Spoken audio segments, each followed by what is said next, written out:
Gaza's militant Hamas rulers said Saturday they had accepted a ceasefire ending a massive Israeli onslaught on militant positions after a soldier was shot dead, once again pulling the sides back from the brink of a full-fledged war.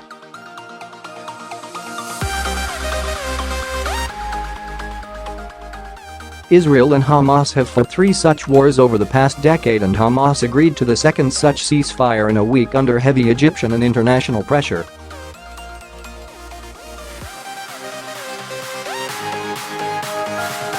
Even after last week's ceasefire ended the fiercest exchange of rocket fire and Israeli airstrikes since the 2014 war, incendiary kites and balloons continued to float from Gaza into Israel, setting off damaging fires to farmlands.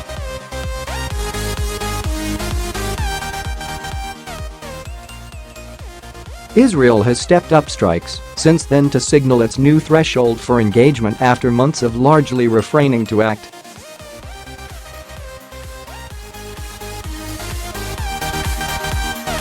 Israel says it has no interest in engaging in another war with Hamas, but says it will no longer tolerate the Gaza militant campaign of flying the incendiary devices into Israel.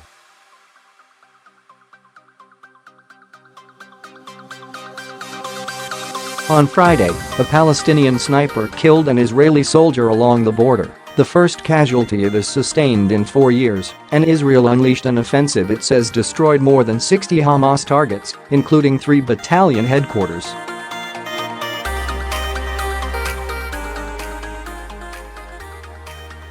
Four Palestinians were killed, of which 3 were Hamas militants. The attack delivered a severe blow to the Hamas's training array, command and control abilities, weaponry, aerial defense and logistic capabilities along with additional military infrastructure, the Israeli military said in a statement, adding that the strikes will intensify as necessary.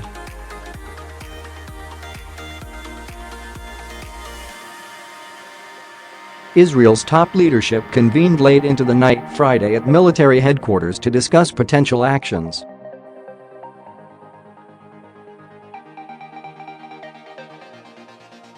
In a brief statement early Saturday, Hamas spokesman Fawzi Barham said the movement accepted the ceasefire brokered by Egyptian and United Nations officials and that calm had been restored.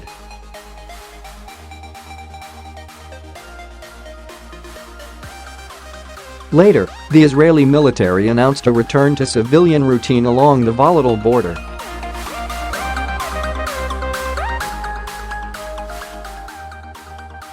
The recent outburst of violence comes after months of near-weekly border protests organized by Hamas aimed in part at protesting the Israeli-Egyptian blockade of Gaza.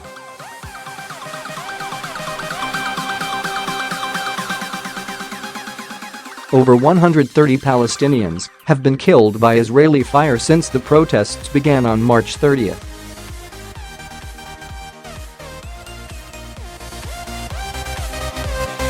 Israel and Egypt have maintained a blockade on Gaza for over a decade in an attempt to weaken Hamas.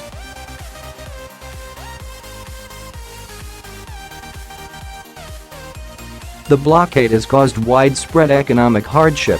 Israel says the naval blockade is necessary to protect its citizens from weapons smuggling.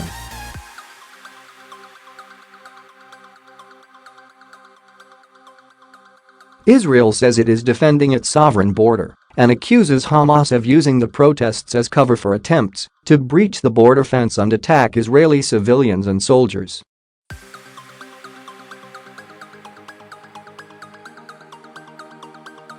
Hamas terrorists opened fire today on Israelis. Those are not protesters, Foreign Ministry spokesman Emmanuel Nashan wrote Friday on Twitter.